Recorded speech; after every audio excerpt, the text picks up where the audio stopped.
There's a generation out there, one that may be the last of its kind.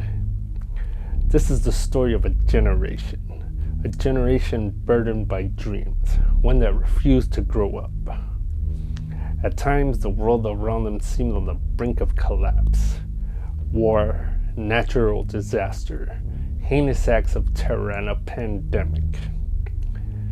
This is a generation where the imagination prevailed, where relics of plastic were more powerful than the dollar. This is a generation that reversed time, a generation which discovered the greatest gift of all, eternal youth.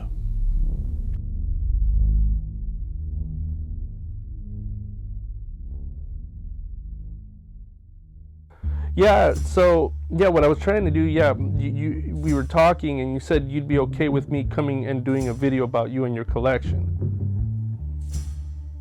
You don't collect anything. Okay, so that is your Instagram profile, right? That's your collection. You said that's your stuff. Hello? Hello? Meet Roger Daniel Alcocer. In 2019, with no clear goal in mind, Roger Alcocer ventured out to chronicle the lives of toy collectors, artists, and toy stores alike. Things were great for a while, until the pandemic would hit. It would be over a year before Roger could venture out again and produce the type of programming the magnificent world of toys became known for. With a little creativity, as well as the occasional help from some friends, he did what he could to keep content flowing. Despite something didn't sit well, this wasn't what his channel was meant to be. As 2021 rolled in and the usual responsibilities of life began to pile up, the motivation to continue began to wane.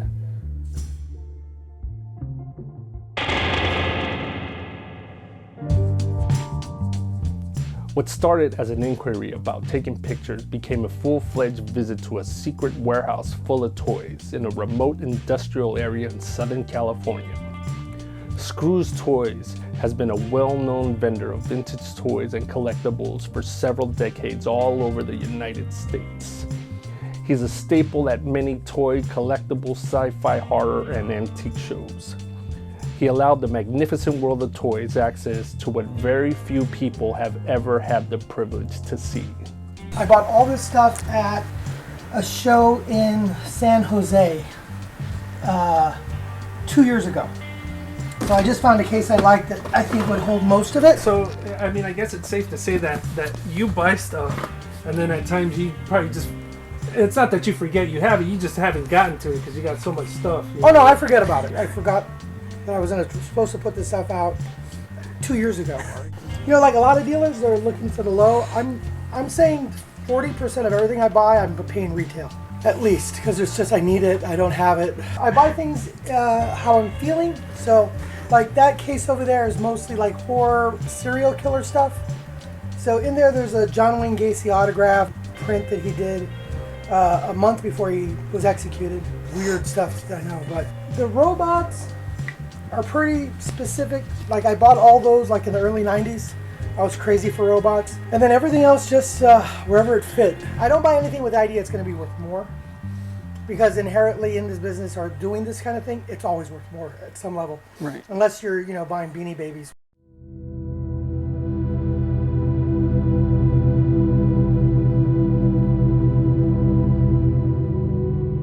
Early in 2021, Roger connected with Tim Sepulveda, also known as Veda Toys.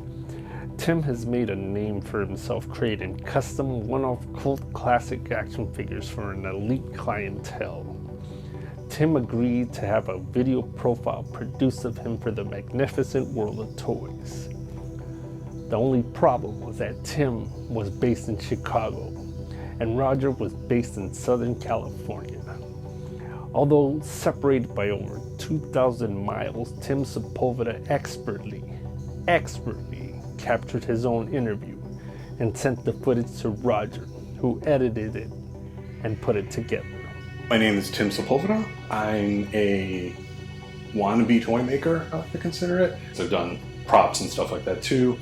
Props aren't where my heart lies though. It's making action figures and anything that kind of resembles some modern pop culture stuff. Right now I'm based out of Chicago. I live in Chicago in my small little apartment. Everything I make is something I would want to own. Like, I don't think I've actually ever made one piece that I don't find entertaining.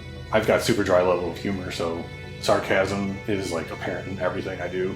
But yeah, it's mostly 3 3/4 toys. I'm gonna make toys for as long as I can, as long as people give a crap about them. I think that's kind of what counts. You're the keeper of your own time doing something.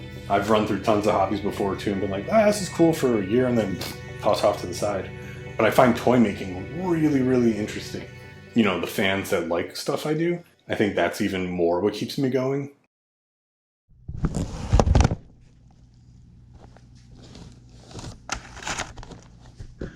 Daniel, have you seen the 85mm? Having completed the Scrooze Toys video as well as Veda Toys, as well as finding the world slowly beginning to reopen from lockdown, Roger began to gain motivation once again and began seeking more subjects to profile. Okay, bring it!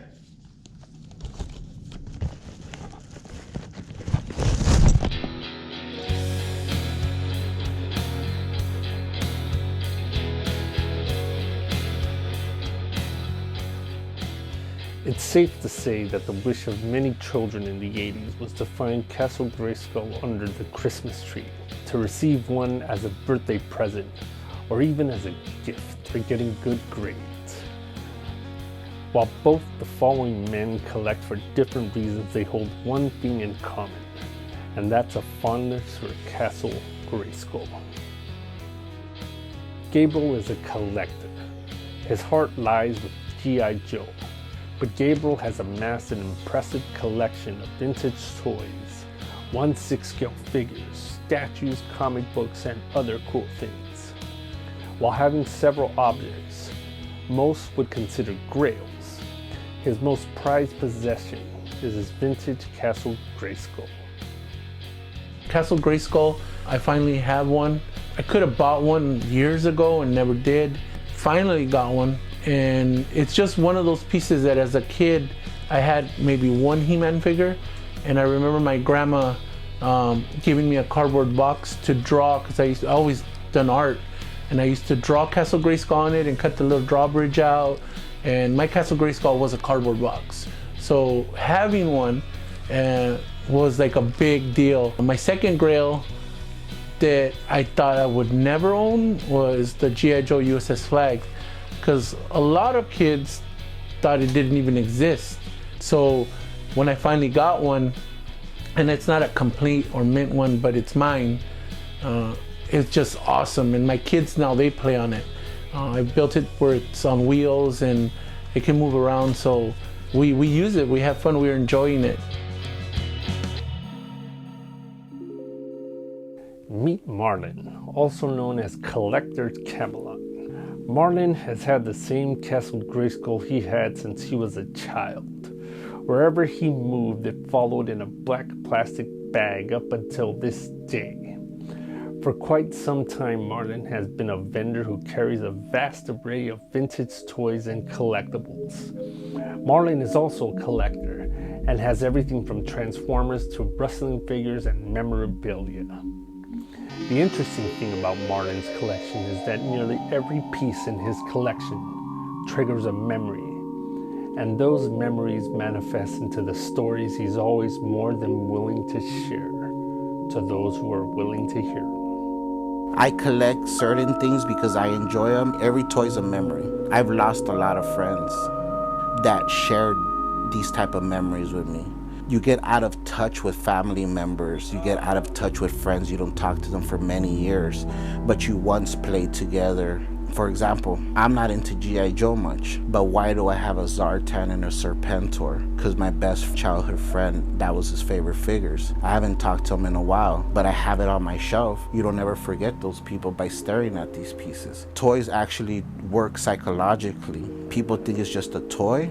Nah, toys bring back memories, and it's been proven that if you don't remember and you have problems remembering stuff, toys help trigger endorphins in the brain to make memories. Is somebody ready? Yeah. Let me,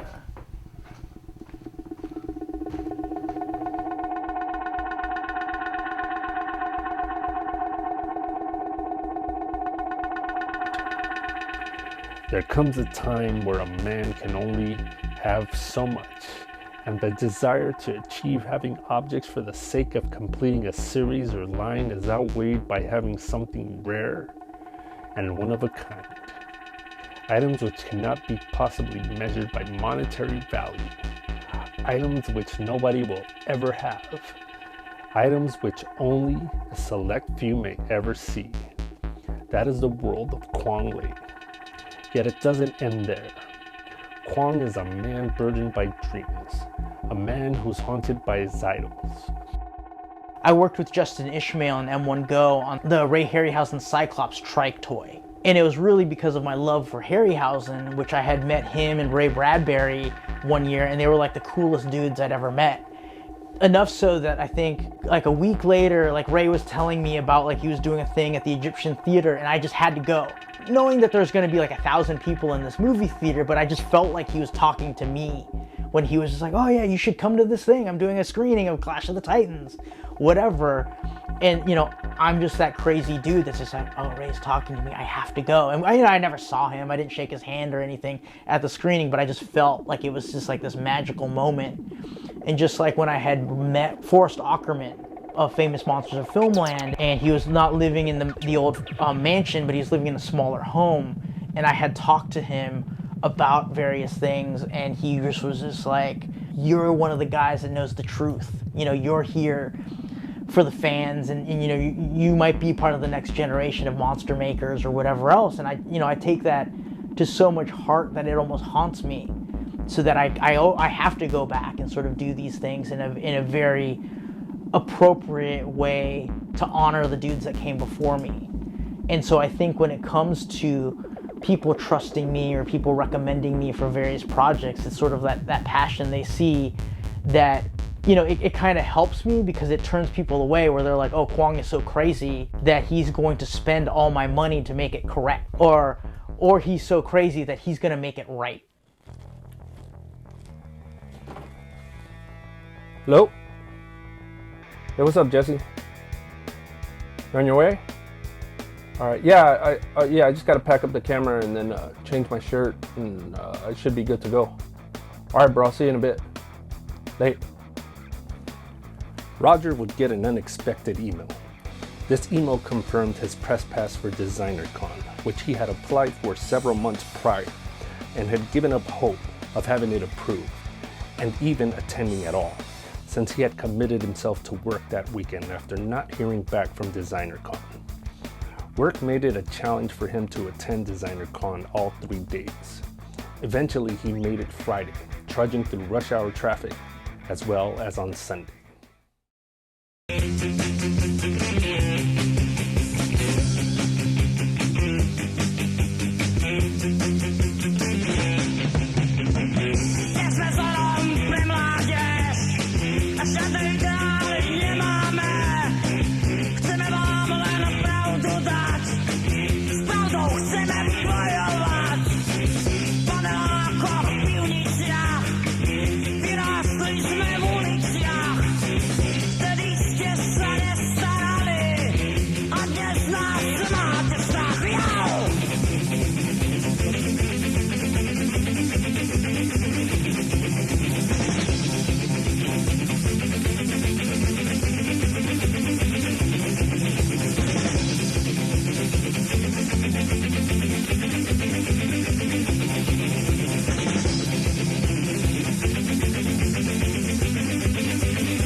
Jsme jiný, jak chcete mať. Nezáleží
trees in Oxfordshire, England could speak, they tell of a little girl who would roam among them.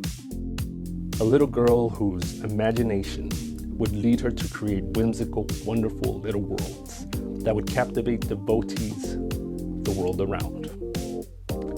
Though Caroline touts herself as a writer, her skills as an illustrator and sculptor coalesce into making her an enigmatic creative force which drives her with the passion to continue to create for and pursue her passion project, Good Witches, Bad Witches. I love 80s films.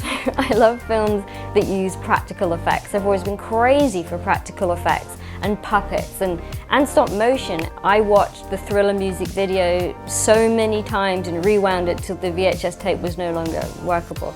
So I love practical effects, American Wolf in London. If it's got puppets in it and practical effects and miniature models, it influenced me, it excited me, it made me want to work in the film industry.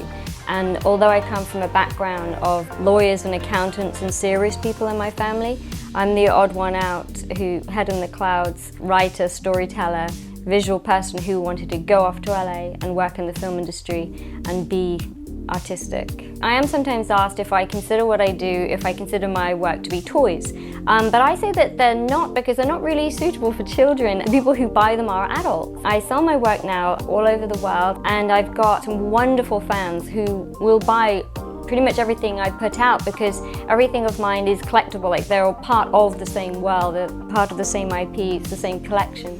So I put out my numbered pieces and my signed pieces, and they're on the shelves of collectors around the world, and sometimes they send me pictures of their displays, and they're alongside Tim Burton figurines and those sorts of things. So I think the people that my work appeals to are people who love stories and Disney and stop motion, those types of people, my type of people. So I'm really excited for the future and for where this is going, the trajectory for Good Witches, Bad Witches, because now that I'm expanding and my collectible figurines are getting into more homes quicker, I'm able to focus more on my book series, which is great because that's what I truly love to do the most, is to write. So I'm looking forward to seeing my Good Witches, Bad Witches books getting produced and out there. It's a whole book series. And someday Good Witches, Bad Witches being made into a feature film. Ladies and gentlemen, we certainly hope you've enjoyed our year-end special. We wish you the absolute best during this holiday season and in the coming year. We leave you with this message. Take care, and may those who play never gray.